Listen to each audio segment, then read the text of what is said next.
Hey, welcome back guys to the channel. Maverick here with episode 11 of Somali and the Forest Spirit. This is the penultimate episode of this series and we are nearing the end. In the last episode, we left off where seems like trouble is brewing for Somali and Golem, considering that Somali's identity as human seemed to have leaked out, right? Who was the character's name again? Was it Rosa? I think, the sort of grandma type of person who came over to deliver supplies. I think she knows who Somali actually is. Will they be able to fight their way out, and will Somali be able to give her present to Golem? The answers to both is probably yes, but anyways, let's get into the episode and see what's gonna happen. Alright, let's begin in 3, 2, 1... play. I mean, I would sure hope that both happens, right?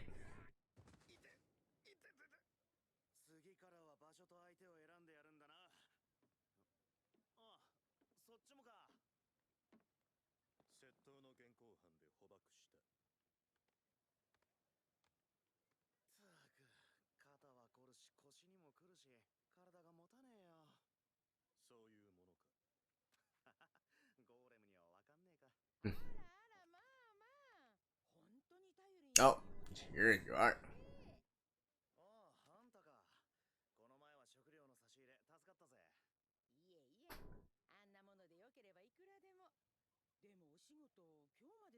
Oh, this is the last day. Alright, so something is gonna happen tonight.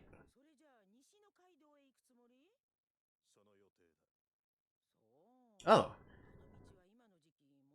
Or is he actually going to ambush them on the road?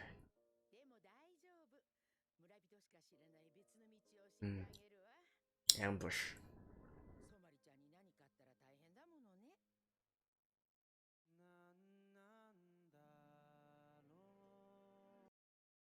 Alright.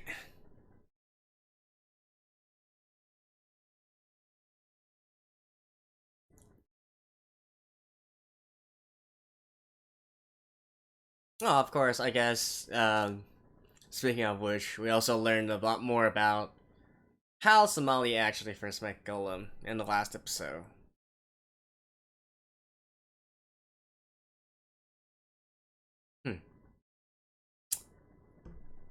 I wonder if this is actually going to get a second season.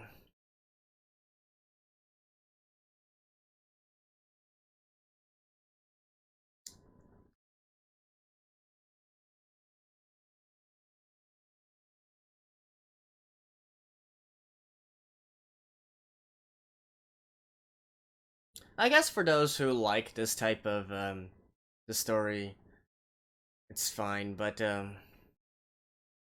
there's of course there's a lot of anime that deals with sort of traveling and wanting to reach the journey, right? The journey of the characters and whatnot.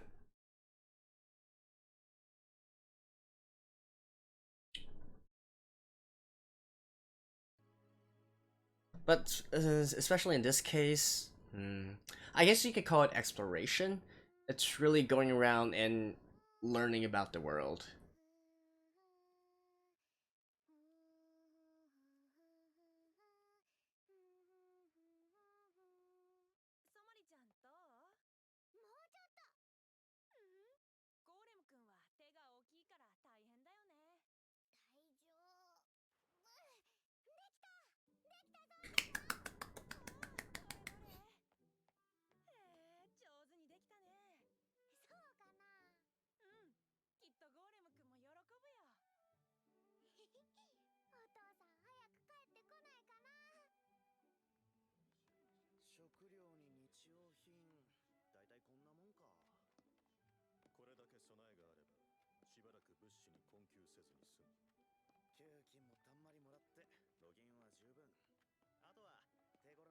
Wait, you guys are going with him?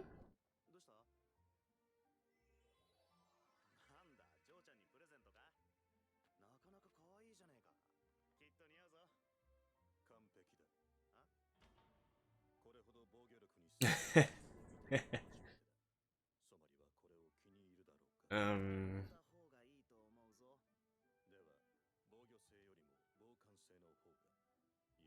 それともあんたが子供の服で悩むとはな。それほど愉快なことか。いやいや、でも今のあんた No, that's amusing. I'll go ahead and say it. It's amusing.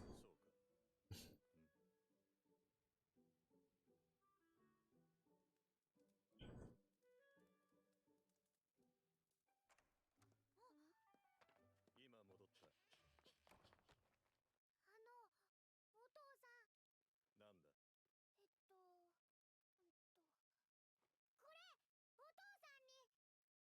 これお父さんに。私に。ソマリちゃんから君への贈り物だよ。ピタの組紐か。ソマリの手作りなのか。毎日少しずつ頑張った。そうか。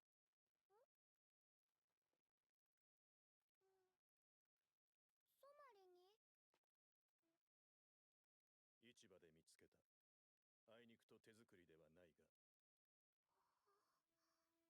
なんだ、さすが親子。考えることは一緒だね。Aww. お揃いだな。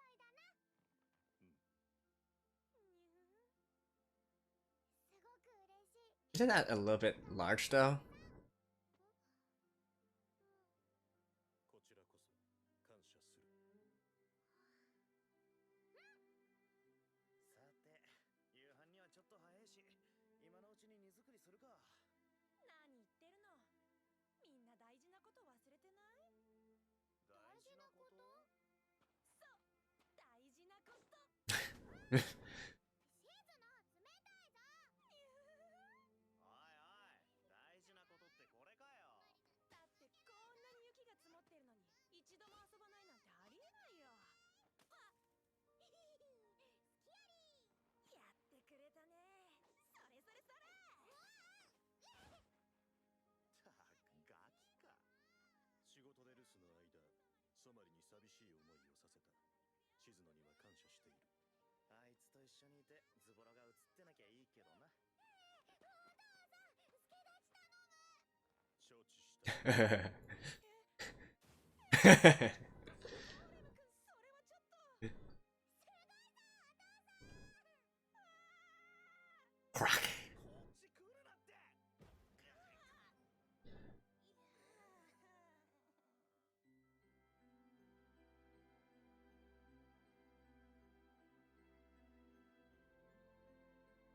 Aww.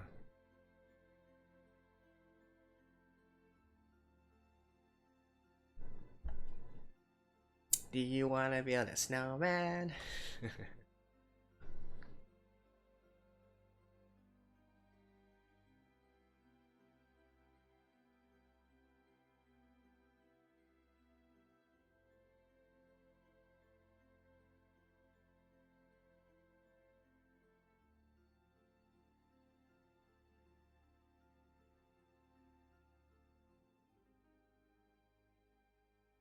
When did they say that they were going to go together on the same journey though? I missed that somehow? Or maybe they're not actually implying that they're going in the same direction, just continuing their respective journeys.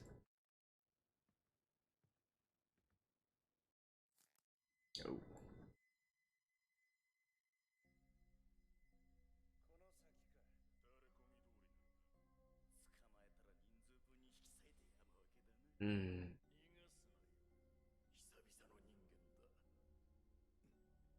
人間。まさか。ああ、人狩り？そうだ。到達まで時間がない。なんでそんな連中がやってくる？俺たちには関係ない話だろう。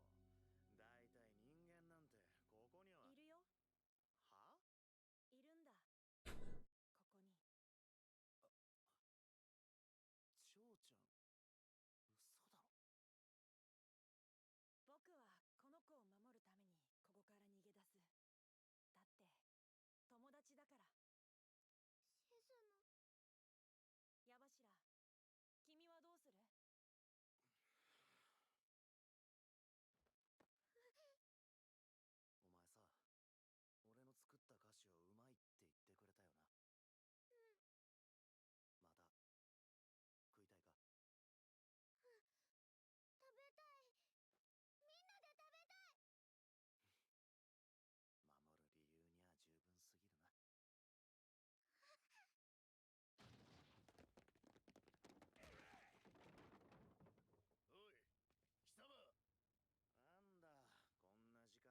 With butcher knives? Really? 茶でも飲んで落ち着けよ。鬼ぞ。この小屋に人間がいるはずだが。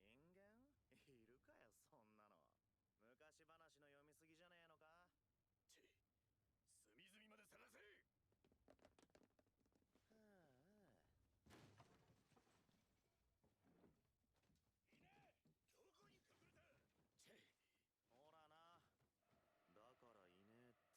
らな。だからいねえって言っただろ。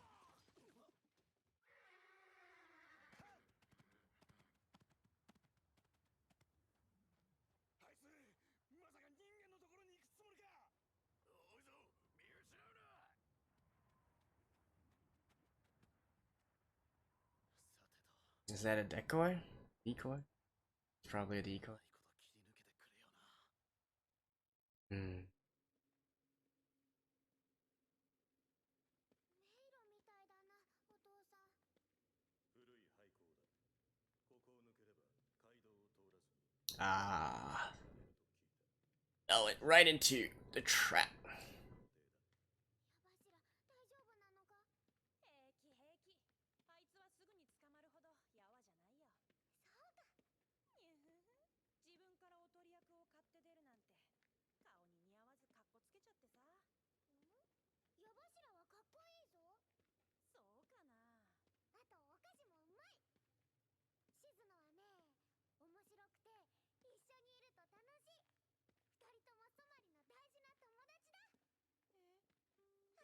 早く行こう。矢柱が待ってる。どうした静野。うん。なんていうか、ゴーレム君の気持ちが少し分かった気がしてね。あの笑顔を守るためなら He is adorable. You gotta admit. ソマリちゃんは不思議な子だよね。ああ。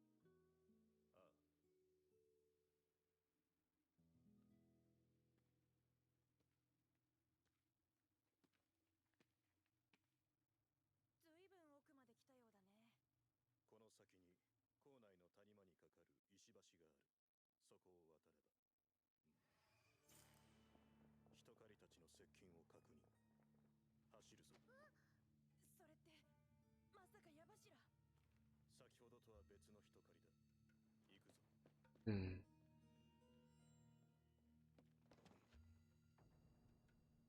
そんな。どうして。あ、いたぞ、こっちだ。次から次へどうしてなのさ。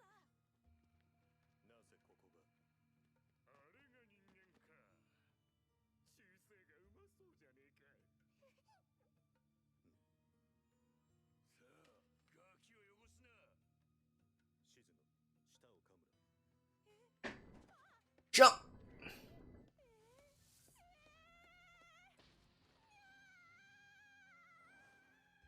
Oh, jumping down? Woo!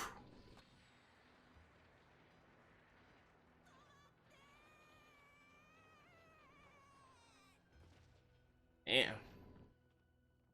Badass.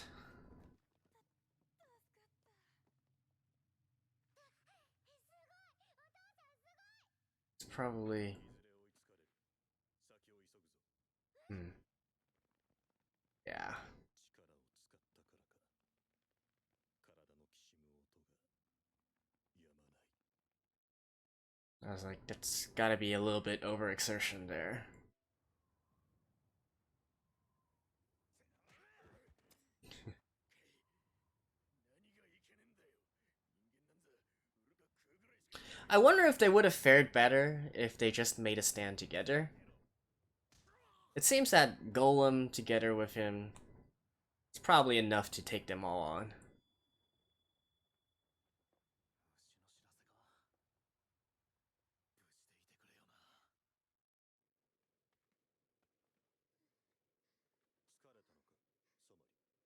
疲れたのか、ソマリ。平気だぞ。普段なら寝ている時間だもの仕方ないよ。ほら、あの階段を登れば出口はもうすぐだよ。 And there's probably someone waiting right at the exit. そうだね。矢柱とも合流して。何者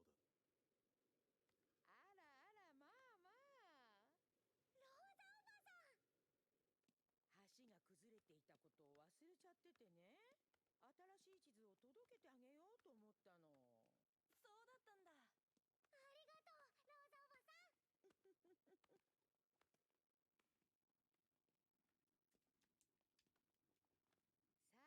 この奥が出口よ。助かった。あれ、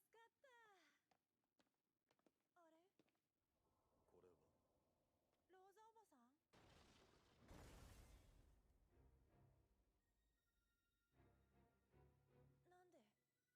なんで閉じ込めるの？今すぐ解放しろ。大丈夫よ。あなたたちはすぐ出られるわ。でも、ソマリちゃんはダメよ。どうして？だって人間には価値があるんでしょ。まさかあなたも人狩りの仲間なの？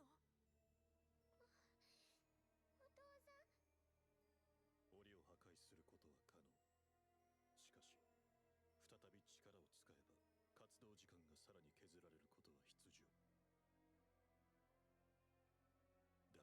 メだ。 Yeah. 今は少しでも長く。取り掛かるぞ。はいよ。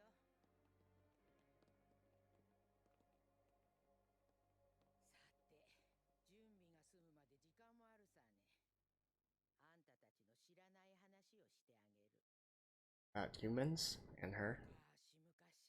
昔、今から100年か200年前、私がまだ子供だった頃、近くに人間たちが隠れ住んでいた。私たちはお互い干渉せず、それぞれの村で平和に暮らしていた。ある日、人間の子供が野生の狼に襲われた。そしてそれを見かけた心優しき村の者がいた。その者は人間の子供を命がけで救った。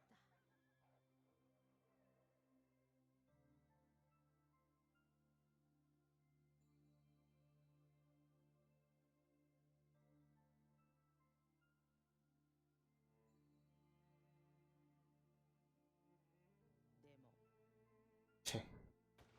Ah, firearms. Interesting.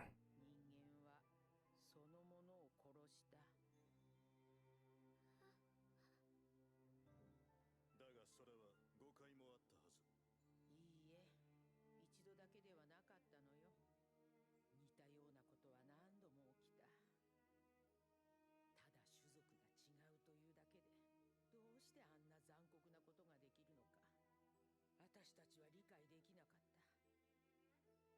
やがてそれは差別って言葉だと知ったよ。そして戦争が起きた。それで私たちは教わったのさ。相入れない種族もいるんだって。人間を迫害していた方が安全に暮らせるってね。迫害されるのも殺されるのも売られるのも食われるのも全部自業自得さ。ソマリ。ソマリちゃん。でもソマリは？昔々あるところ、That's the song that she was singing.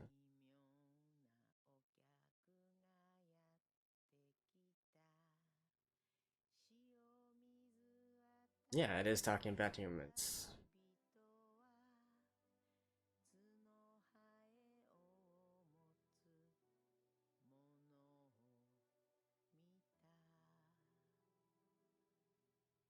異なる形 But why are you guys singing a sort of song that humans made? すべて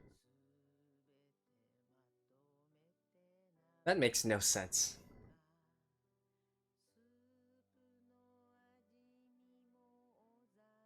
ープの味にもおざなりに赤いお花が砕けて散った。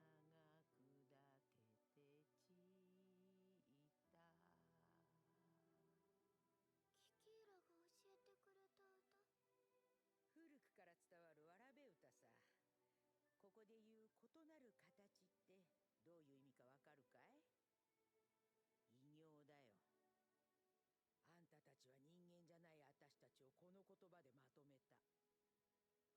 私たちからすりゃ人間さ。だから全部同じに狩るだけさ。さあ、おしゃべりはもうおしまい。ケーキを取り分ける時間よ。The preparations they had to do was to get weapons? Seriously.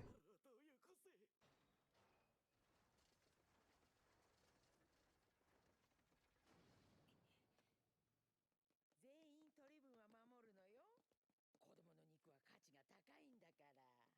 ああ、それと、私はレバーをちょうだい。確かに人間は過去罪を犯したかもしれない。でもそれはソマリちゃんには関係ない。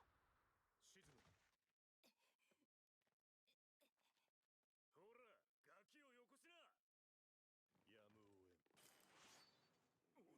ほら、ガキをよこしな。やむを得ん。なんだ。ソマリを渡すつもりは。Oof. ゴーレム君。 Yeah, he's overexerting himself.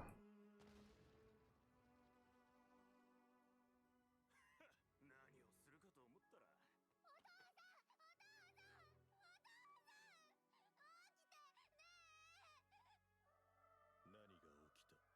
体が。ソマリ。やめろ。ソマリを連れて行くな。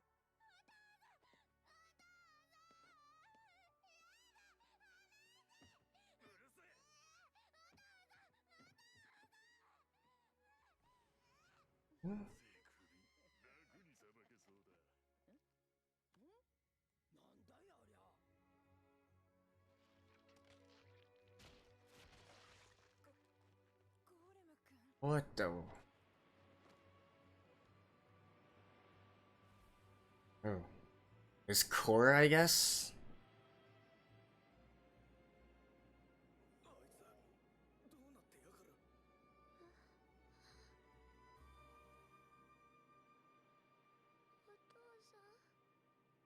さん。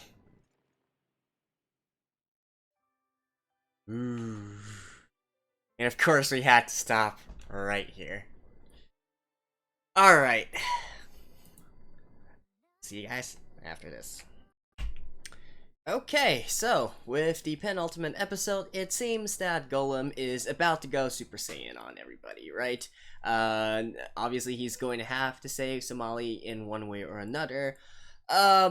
And I do still hope that it eventually ends on a high note, right? And Golem is not just going to fall completely unconscious, and so on and so forth. I mean, something is obviously going to happen. It's definitely not the end of their journey, right? So anyways, talking about this episode in particular, we have this contrast between the first half, wholesomeness and whatnot, and then the second half, which is the, I guess, horrors of this conflict between humans and non-humans, right? Through the middle of it, I was actually thinking of something. It reminds me a lot of, Undertale, actually, a very famous video game. Of course, in this scenario, it seems that the roles are a little bit reversed. Non-humans are the ones who have the upper hand.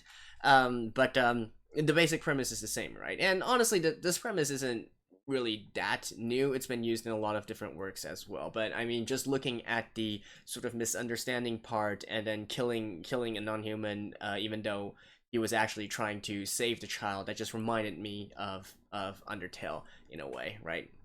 And again, not really going to excuse them for any of their behaviors, but at the same time, I think I can, you know, it's always hard with this kind of situations, right? Your natural instinct is to like, holy shit, those humans are such assholes, and so on and so forth, right? And that is indeed everything that we've been seeing through this series so far. However, just to play the devil's advocate here, imagine that you are actually you go to a completely new land, like say for instance a new city, right, or maybe a different continent or something, and then your neighbors are actually non-humans who, let's see, what's a pretty grotesque kind of monster? Say for instance the alien from the Alien franchise, right? Let's say that they actually look like that. Would you or would you not freak out over them, right? Again, this doesn't necessarily excuse their behavior or whatnot, but I can totally understand. I mean, in the case of an anime, we see them; they are in a way drawn in a cute way, right? It's not in a repulsive way that we don't that we can't understand. If they were instead drawn as a, I don't know, sort of like in the Lovecraftian art style or something like that, unspeakable, imaginable horrors, even though they haven't really done anything against humans yet, but they are there, they instill a sense of fear just by their existence alone, you could totally see a situation where the humans would not necessarily be in a position of wanting to negotiate, right? So, again, it's not really excusing their behavior, but there's a reason why normally when different cultures need to meet each other, it's better to concentrate it on isolated communication. You don't want them to intermingle immediately all the time. That's just going to cause a lot of problem for you.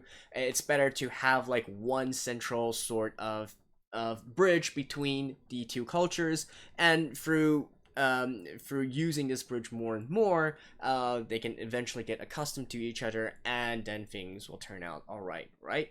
But that is definitely not what happened here. And that actually brings me to another point, which I feel is kind of funny about the whole story up to now.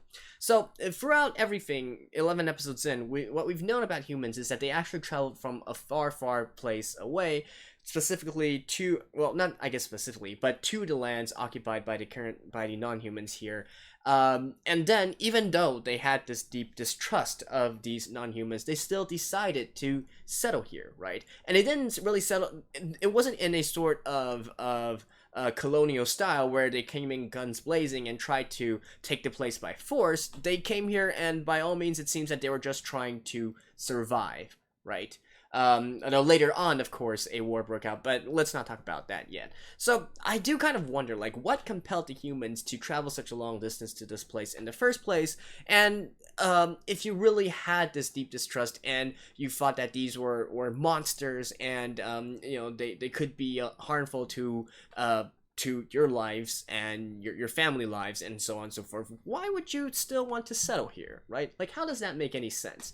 So I feel like there's probably a little bit more to this story than what we're seeing so far, and this is not just the full story, right? Now, again, the whole reason I'm thinking of this is I don't really necessarily, I try to look at works in a way that that accommodates the existence of some sort of deeper philosophy or deeper meaning behind it, right? If it's just a very straightforward story and the humans are assholes throughout, then okay, fine, so be it, right? But I'm just saying that up to now, I still feel like things are, even though we currently see all the humans are assholes so far, but you gotta understand, this is still all coming from the perspective of them, right? Has a human came out and said anything, right?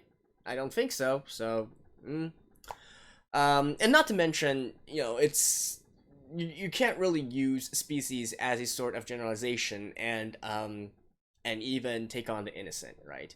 Now, of course, that is more idealistic in a way, but again, that goes back to what I was saying before, that is why we need to have these cultural bridges first, instead of just trying to cram them all together at the same time. That's going to cause a lot of problems. You can look no further than our current day society, right?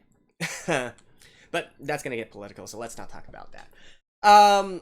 Anyways, so that's that for this episode. And again, I guess next episode we're gonna see Golem turn into a badass and fight his way out, right? And I do think that with what the series has been doing so far, we are going to end on a high note, and Somali and Golem are still going to be able to continue their journey in some way, although it will be interesting to see what other secrets are revealed in the next episode once Golem does whatever he needs to do, right? And with the series going the way it's going, I do see Somali as sort of being the bridge that I'm talking about in the future that's going to mend the relationship between the humans and the non-humans. But that's probably getting way ahead of myself, and that is definitely not going to be happening in this season, right, with one episode left. But maybe that is what the entire manga, the original work, is all about. Anyways, that's it for this episode, so I will see you guys next week in the finale as well. Stay tuned, and bye-bye.